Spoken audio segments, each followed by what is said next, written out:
Hey there, this is Schwermetallisch. I'm sitting here with James Nicodemus and Sean Kuhn of the band MISFIRE. What's up, guys? Hey there. So, I researched a bit, or tried to research a bit. There's a problem I always have with bands that got more than one guy at the microphone. So, who the fuck is doing the lead vocals? Well, it's actually kind of a blend between Sean and Jay, but lead vocals. So most of the time, it's our guitar player Jay. Yeah, but Okay. on songs like No Offense or Death Trap, Sean takes over lead vocals for like the verses and stuff like that. Yeah. So it's kind of a unique blend of. I like both of their voices a lot. You know. Oh yeah. Yeah, you both sound like rabid silverback gorillas. Awesome. That's the sound I was looking for, so appreciate it. It's like, both are not big enough in size to sound like that. It's like, and yeah, I used the time we had here waiting to check out your music a little bit again, and yeah, that's rough as fuck. You still like it? You still digging it? Yeah, I'm still digging it. It's I come from I come from melodic metal and melodic thrash metal, and yeah, that kind of changed over the last the year and a half, because yeah, you get sick and tired of perfect arrangements, and Right. you experience some kind of fatigue. Yeah, that makes sense. I mean, a lot of this record was just on the fly. Like all the drum tracks are just literally like the first thing I played, and then the guitars were layered on top of that. You know, so this is a very much an organic record, no click tracks or anything like that. It was just like, hey, we have these songs, we've had them for a while. Let's just play them how we play them and put them out there and make the production sound crazy good. You know, so that was kind of our approach. We just wanted it to be like full energy, full organic, no click track, just how we sound live, but then make the production just like over the top. And yeah, that's the record essentially. Yeah. Yeah, many comments on your YouTube page were like, okay, that's pretty heavy from the technicality of what you play, they actually play on that record. So yeah, that's a big shout out, I would say. Yeah. Everyone's all and too all the compliments. I thank everyone so much because this is literally just three dudes playing some thrash metal, you know. Right. So I'm really like super stoked that everyone's like digging it. You know what I mean? Like the same way we are, because this is our little baby. You know, this is our music child. It's together essentially, and this is like our lives. So to get these great compliments from everybody, it just means the world. Yeah, and awesome. So you did not on every song, I guess, but you did kind of one takes like like the Lego Batman. Yeah, sure. So like the recording process was we record actually where we are now, and we're at Sean's house, and we have a studio here. So like we could have just spent like a million years on like making it sound perfect and doing click tracks and stuff, but like I said, like I wanted it to be like what you're gonna see live. I wanted it to get as close as, because I've done other projects and I've done projects with click tracks, and like sometimes it just doesn't, like I play fast as fuck live. So like if we send it to a click track on the album, it's always gonna be like 20 BPM faster live. So why don't we just play it at 20 BPM faster on the CD? So basically I was in the other room, these guys were in here, they were tracking their guitar and their bass at the same time. We got the drum takes, and then we just kind of like went back and got like a cleaner version of the bass and guitar, and then we put vocals on top, and then that's the album, you know. So super organic. So there are many people that yeah, talking about how fucking difficult it is to record drum sound. Is it that complicated? No. I mean, it depends on how much money you have for plugins and who you have mixing and stuff like that. Like this guy did a killer job. I mean, I don't know what he did. He just put the mics on my drums. Because so Sean actually engineered the record too. So I mean, that's more of a Sean question. So step one, I have to have a badass drummer, like I got right here. So that definitely makes it easier. And yeah, I just threw some mics on the drums, random. I used Cubase. I now have Studio One. Yeah, just ran it through Cubase, and Jim said he was in the next room. That's actually the tracking room, and me and Jay were in here, and it was like, all right, give us 2 kick drums, and we'll start fucking recording, and boom, boom, all right, let's hit it. And yeah, it was quick. It was just because then there wasn't like any. At least I didn't feel like there was a lot of like pressure to.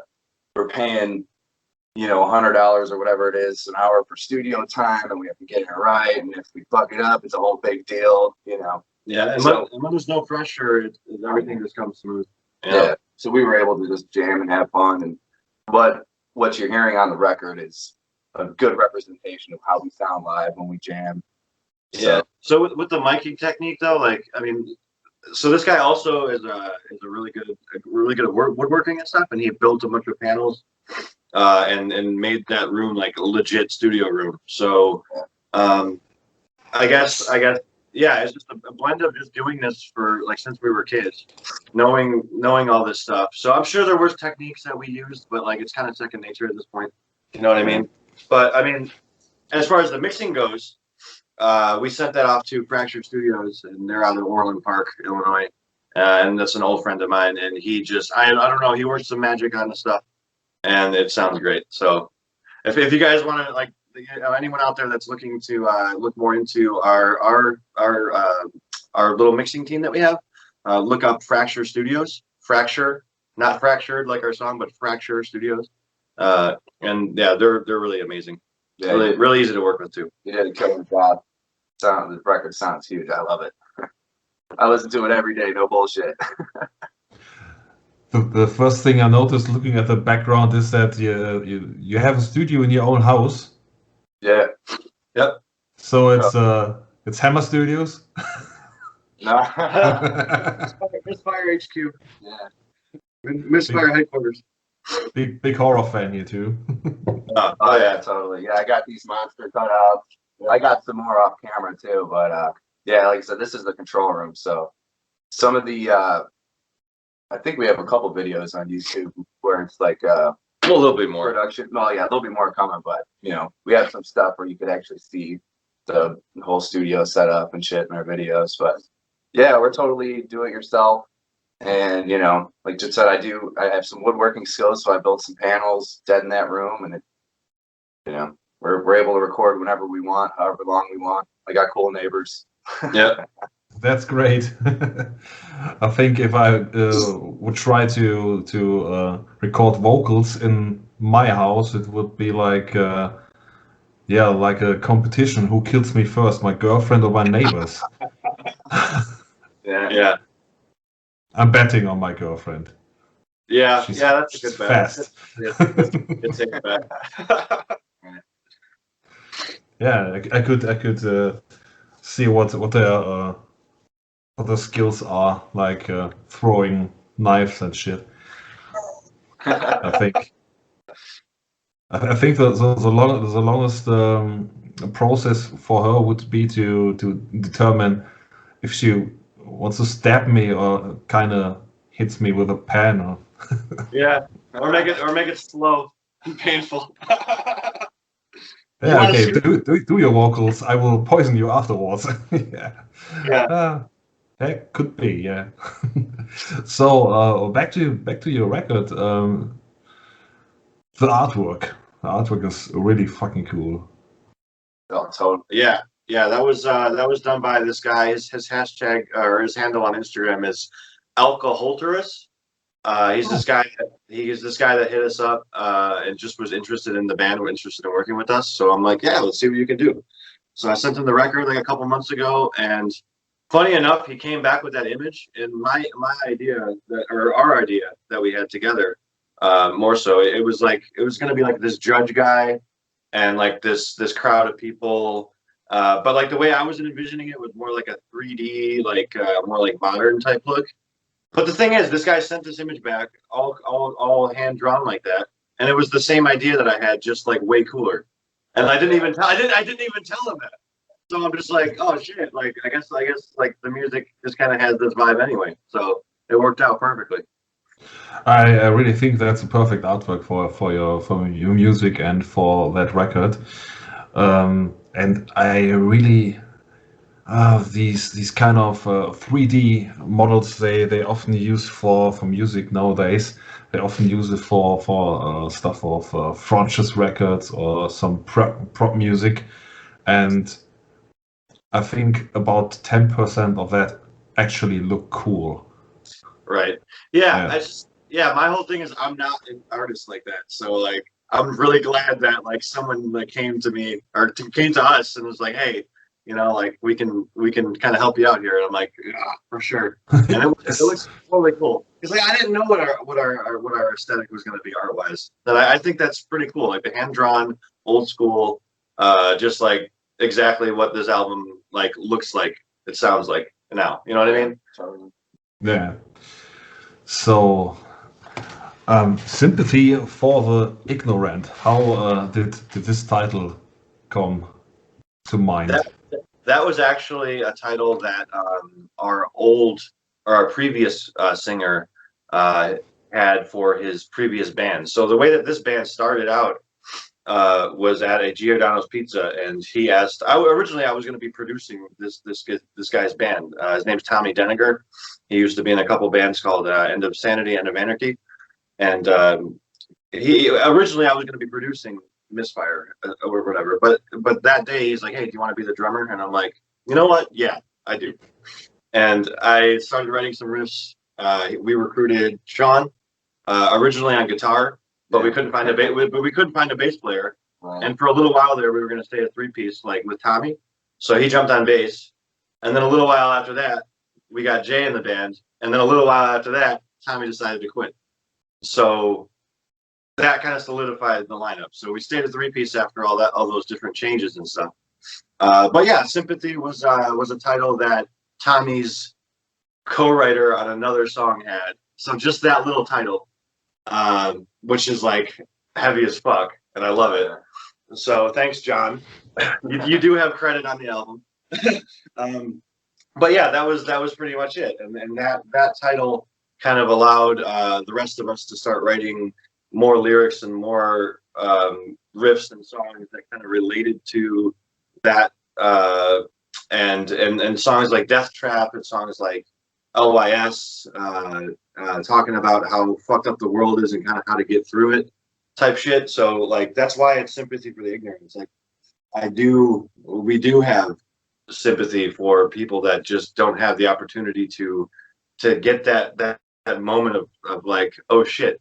So yeah, well, not even a moment of clarity, just a moment of where it's like, okay, I'm gonna get through this. It's gonna be okay, type shit. Because a lot of people don't get that opportunity. A lot of people are just stuck in their shit. And like so these songs are very much kind of like us to you, like hey man, it's gonna be okay, type shit. And also just like kind of an uplifting thing, which is something that I haven't really seen in thrash metal. Not like I'm trying to do anything different. This is just what we're writing. You know what I mean? We're just writing what we want to write. But like usually with thrash, it's like either political or it's anti-religion or pro-religion or this.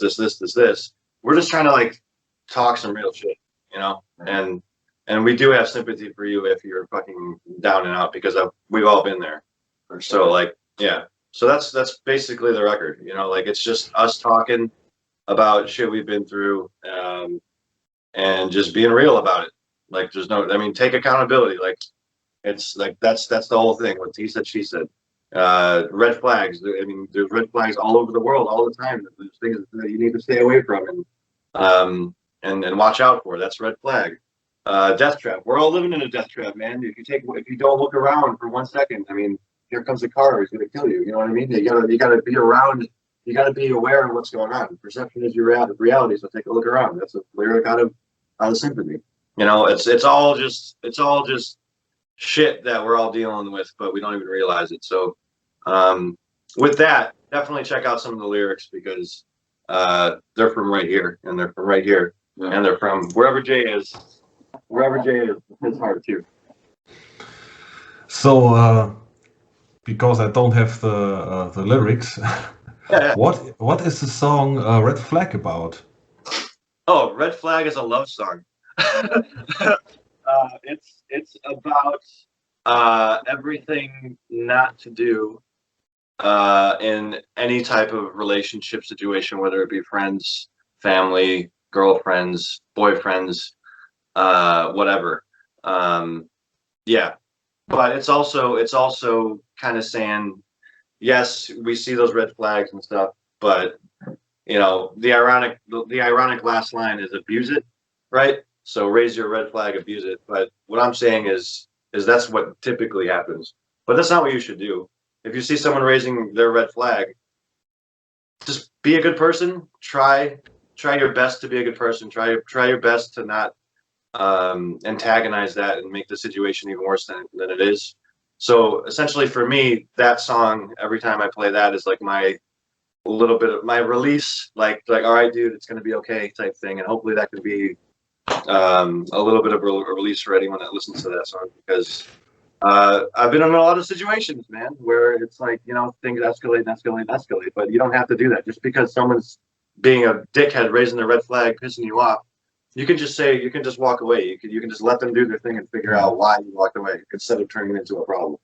You know, so that's what that's about. So Yeah, if someone has kind of attitude or something in their life that you wouldn't normally want in your life too. So yeah, the biggest red flag a woman could have for me is like when they have a really, really, really close male best friend.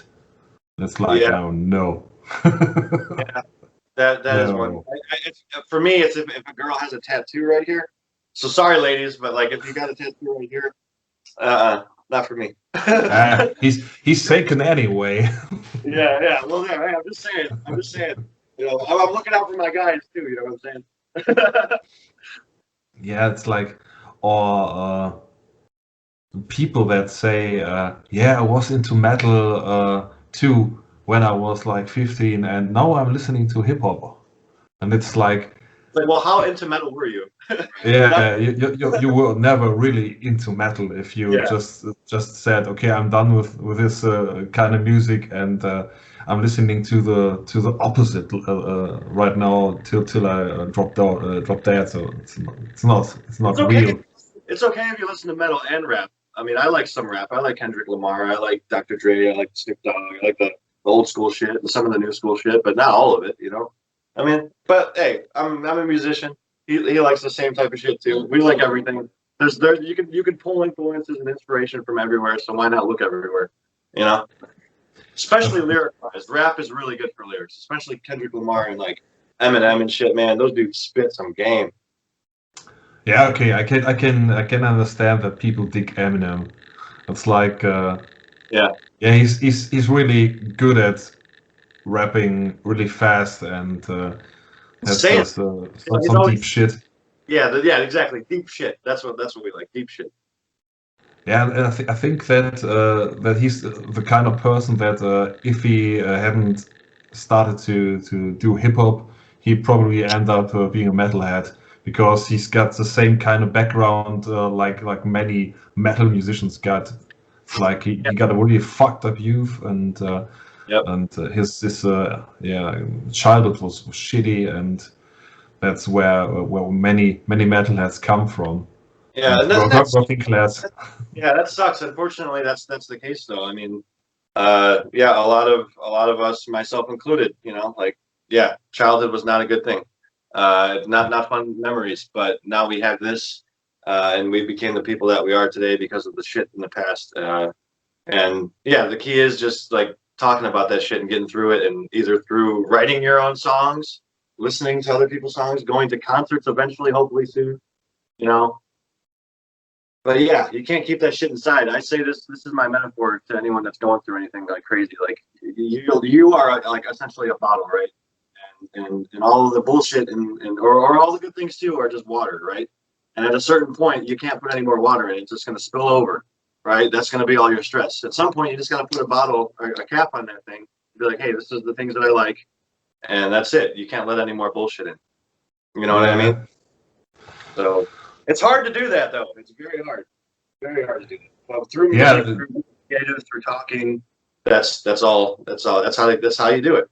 We're all human. We're all going through the same shit. So just talk.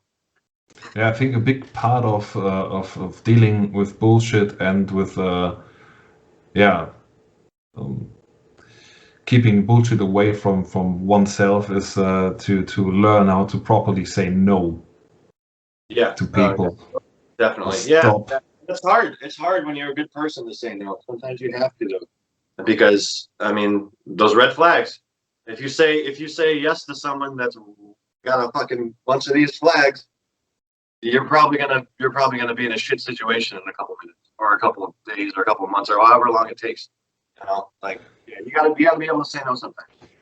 Yeah, I got a few friends on Facebook that are like post constantly negative stuff. Like, okay, they are not feeling good, but if you're not feeling good and you're depressive and you post that every day, 3 times a day, and you don't search for help, it's like, well, dude, I guess Facebook can't help you.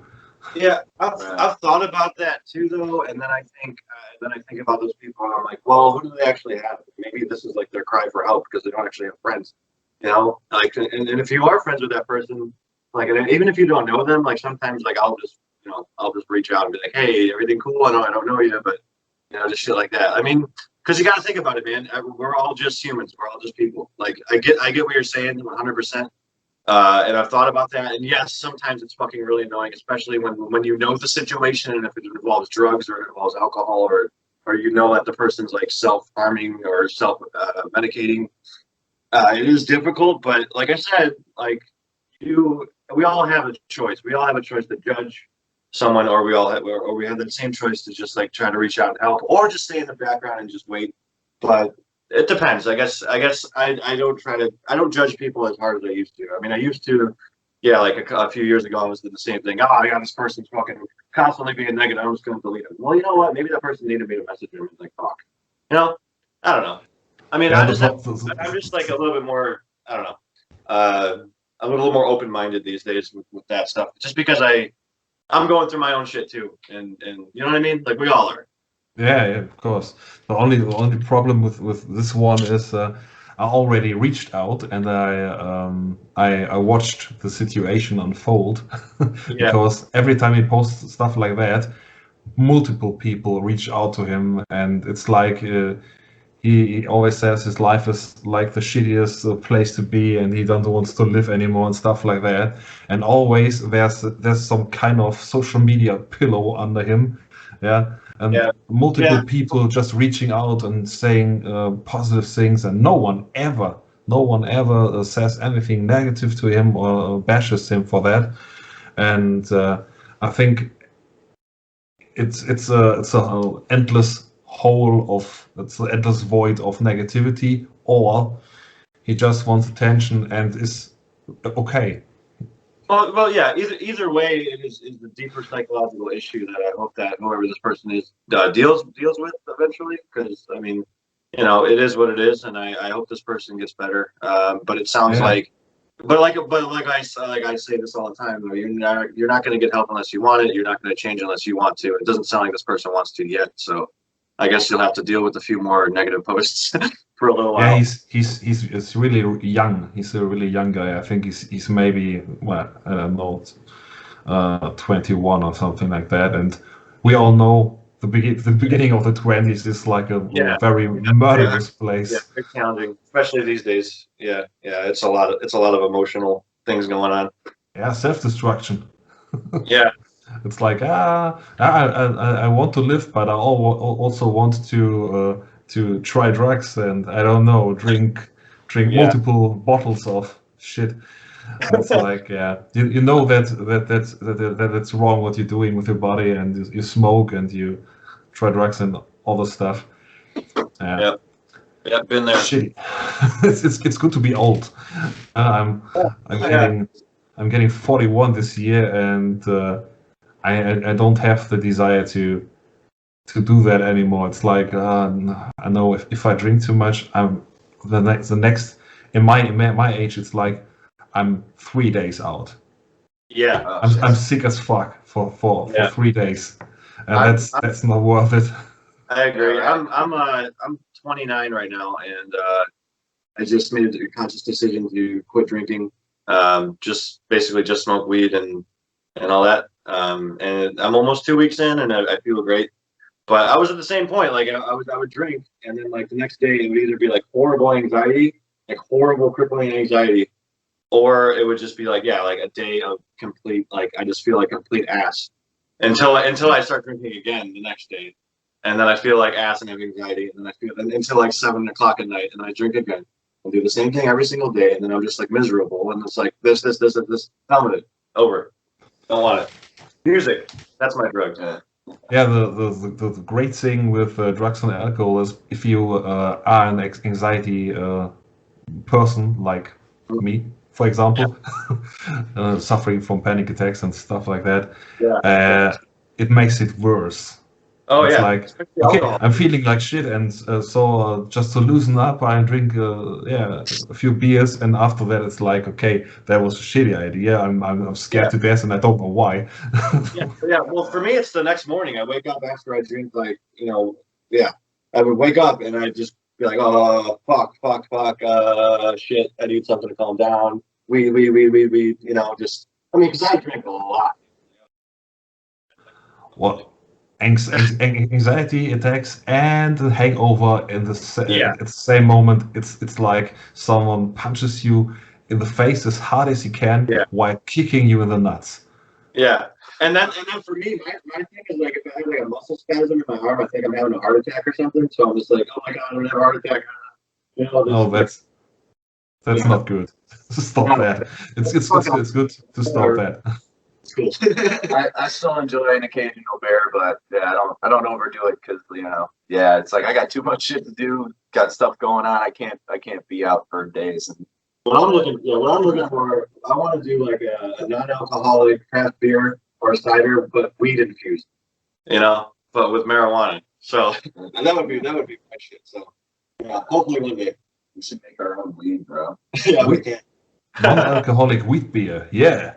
Yeah, right. Yeah, just non-alcoholic weed beer. It gets you fucked up on weed instead of booze. It's like smoking weed, but you drink it. Yeah, so like like smoke beer, drink weed. Yeah, or you could just smoke weed and just drink non-alcoholic beer. Right, touche. Then when you get cotton mouth, then you drink the weed beer. And then you smoke again. See, it's like we got to figure it out. Yeah. Well, I think that the cottonmouth problem will just be worse if you have a beer that has the effect of weed. And as we all know, logic. No more logic, okay? Yeah, but as we all know, every kind of edible works way harder than just smoking. So maybe that's not for the faint of heart to do it. I had 2 edibles last night, man. I passed the fuck up. It was awesome. Do you know the scene in the Constantine movie with Keanu Reeves where Satan, Lucifer, tries to drag him away into hell, and he gets heavier and heavier because God has his grip on him? Yeah. Like that. Yeah, exactly. It's like, hey, come, let's go home. Okay, you're passed out. Okay, you'll sleep on the floor. Bye. Yeah. So away from all this bad stuff. Back to music. What is your favorite song on your record? I like them all. Of course. If I had to pick one, I'd say Red Flag. There's a really cool like middle section that we do that at first it was a challenge to figure out how to play, and then but now I love it. And the message is a good message. It's deep, you know. It's like even though we're a thrash band, you know, like Jim was saying, we still put meaning and thought into our lyrics, so it's not just some songs about some bullshit, songs about real shit. So I'd say Red Flag. Yeah, and the weird section he's talking about for music nerds, players and shit. The reason it's weird is it's the drums are playing 4/4 the whole time, and the guitar is playing 4/4 4/4 4/4, and then do do do do do. So da da da da da da. So 7. So it's 4/4 4/7, and the drums are just playing 4/4 4/4. So every other time the beat feels like it flip flops, even though it doesn't. It's a little Mike Portnoy Dream Theater trick. I like that shit. But, Nerds. again, yeah, like my favorite song definitely changes stuff, but like I would say Red Flag. He Said She Said though is like really cool to me. It's definitely like up there. It's either He Said She Said, Red Flag, or Fractured. Just because the way that Fractured starts with that riff, and then the whole thing builds, and then the ending solo that Jay did was like probably my favorite solo on the record. Probably one of those three, but it's hard to pick. Like I said, this is our little metal baby. You know, it's like picking your favorite kid. Yeah, right. You love them all. But that one in public, it's I love them all. And in private, it's like I like him more. Yeah, right. Yeah, but I think it's very hard to accept that you have a child you don't like. Right. Well, hey, it's all killer no filler on this one. For sure. Yeah, we dig all these kids. They're good kids. So, yeah, there was a question forming in my head, but I think I forgot it. All good. Yeah, strange things. Yeah, okay.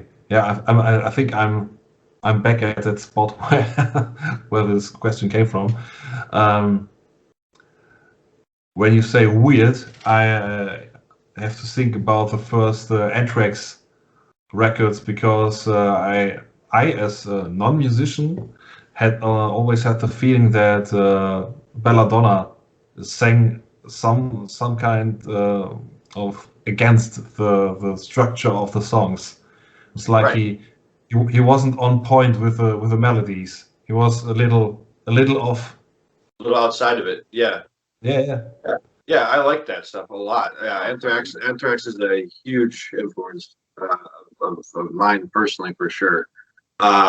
When writing like patterns and melodies and stuff like that, I guess I don't necessarily go and think of any particular artist, but like you could definitely hear in the song He Said She Said that we like Anthrax. Like if you listen to it, like there's definitely like some of the drum hooks and some of the riffs and some of the melodies and stuff, like it's a very Anthrax vibe. So yeah, Belladonna and Scotty Ian and Charlie Benante, particularly Charlie Benante, because he's one of those guys that plays a lot of the guitar parts and writes a lot of the shit, just like me. I totally love seeing drummers do that. That really inspires me. But yeah, it is also challenging for these guys, I'm sure too. Like when we write some stuff, like just sitting like this sometimes, and then we go to actually play it, like when we're playing it like really loud and stuff, like playing and singing parts that are not along with the riff. Like I can't fucking do that. I can play drums, I can do 4 things at once, but I can't fucking sing and play like that. Yeah, that shit's crazy. Sometimes it's a little challenging, but I think we got it down now. Yeah. We know how you play, dude. Yeah, for sure. I really think it's kind of complicated to be a drummer and a singer at the same time. But then I saw a video of Dean Castronova of Journey, and it was like, what the fuck? He was playing Mother Father, and he was singing, and he sounded like Steve Perry. He sounded like the former vocalist, and it was like, what the fuck? So he really sings fucking great, and there's a lot of pressure on his vocal cords. You can see it in his face because he looks like his head might explode any second. Oh, right. And he's drumming. Playing drums, you have to like breathe for drumming, and then on top of that, you have to breathe for. Well, I mean, fuck. I mean, I definitely can't do that with thrash metal. You know, like I can't fucking. You know what I mean? I can't do that shit. Yeah, Raining Blood, the drum parts and the vocals at the same time. Yeah, no thanks. I need to breathe. And maybe he doesn't breathe. I don't know. Yeah, maybe he's just he's already dead. He's fucking he's possessed. It's black magic. We're sure. Yeah. So I got one last question for you guys, and that's related to Corona, fucking pandemic.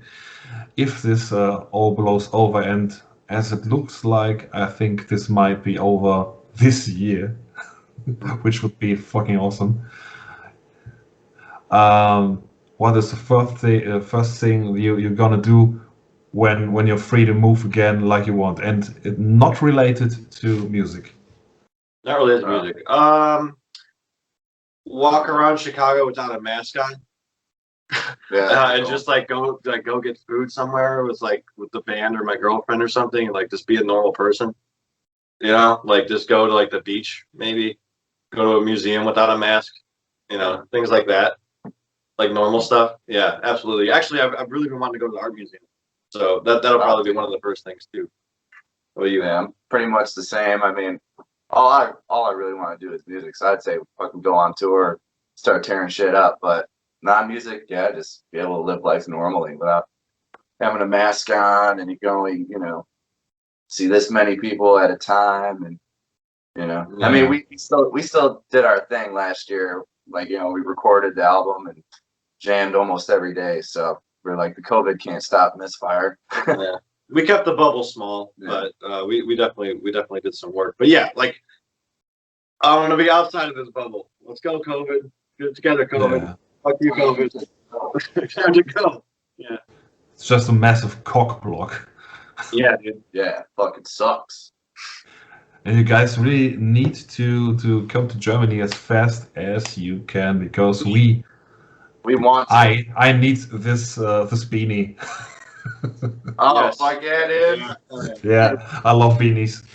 We are working on quite a few things behind the scenes that we cannot announce at all yet.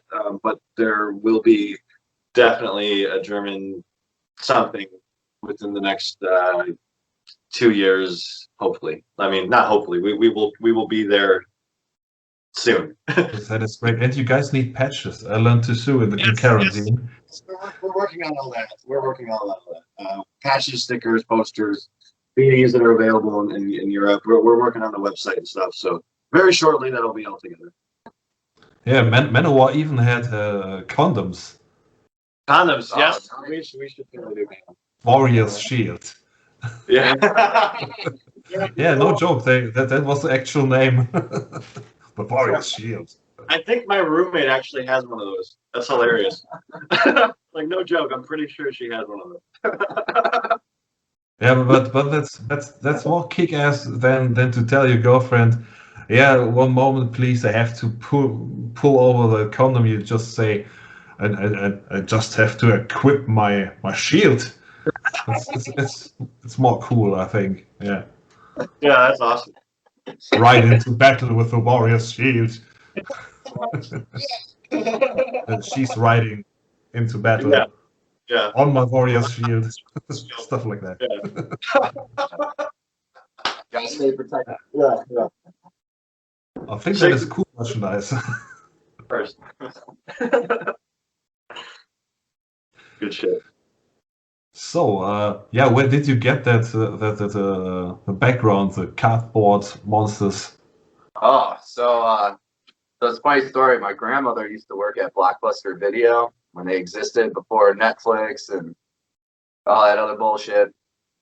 So she had gotten those like a long time ago, and they were just in the attic. So I was in the attic getting some stuff, and I was like, "What the fuck are these?"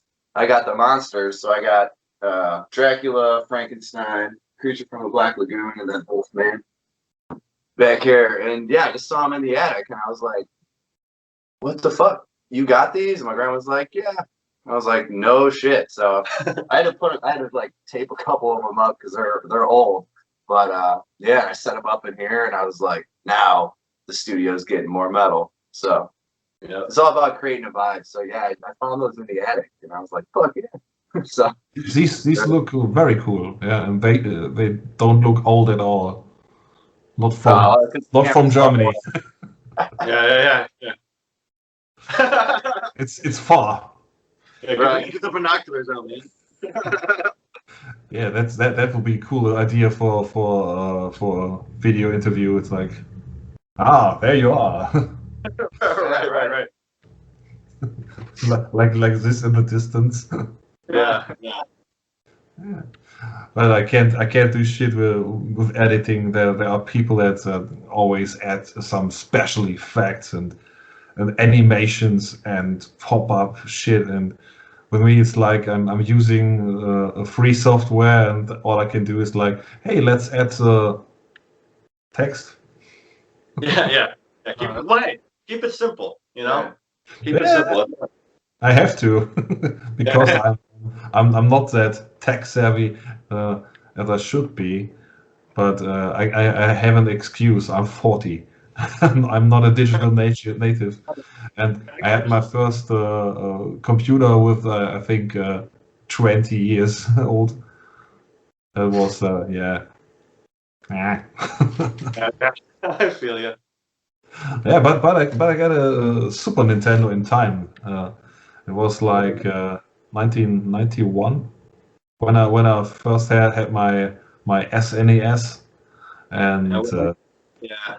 I started on the Nintendo 64, then the PlayStation 1, and now I still haven't bought the PlayStation 5. I'm still on PS4, but I do we do like our Red Dead Redemption and shit like that, and our free time. GTA, yeah. All that shit. The horrible cyberpunk, but it was great. It was like the worst best game of all time.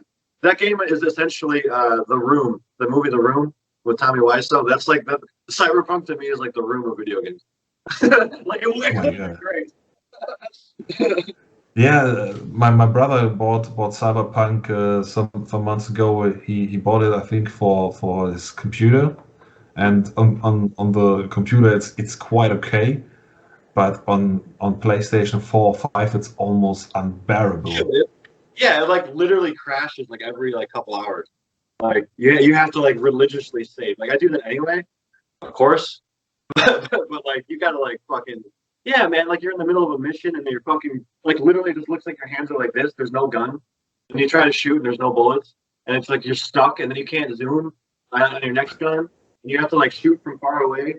It's like, and then the game crashes, and you're like, you gotta start fucking 3 missions before. It's like okay, it's fine, but like that's not like I want to beat this fucking game.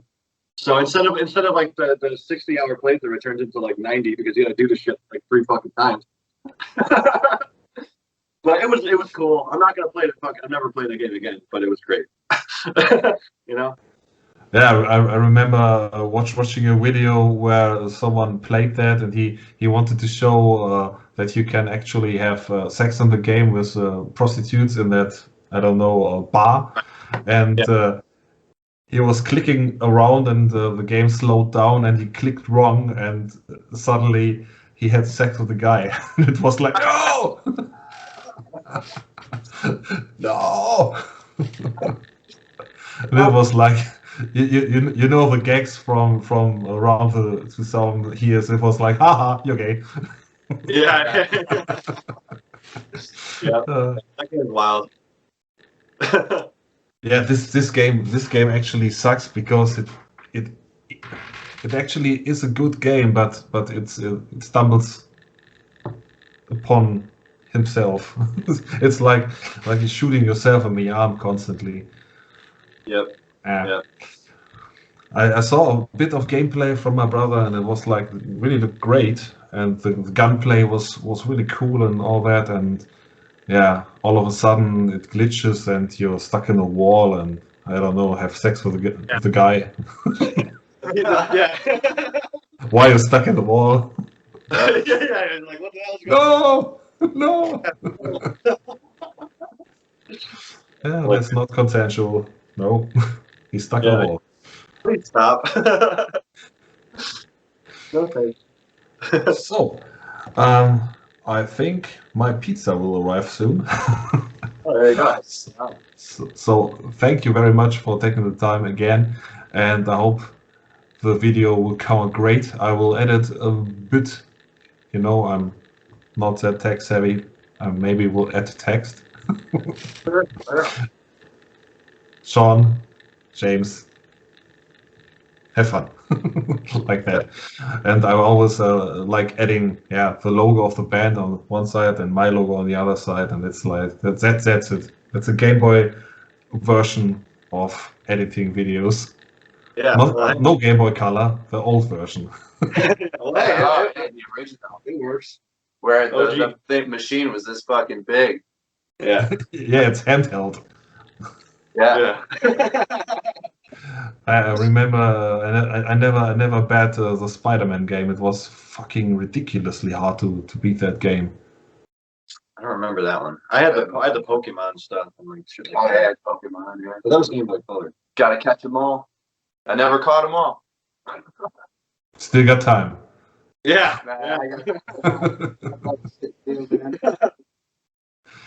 You still got time. So, guys, It's gonna be a power on the road. Yeah. Well, then I'll get back into it. just take the Game Boy with you on tour.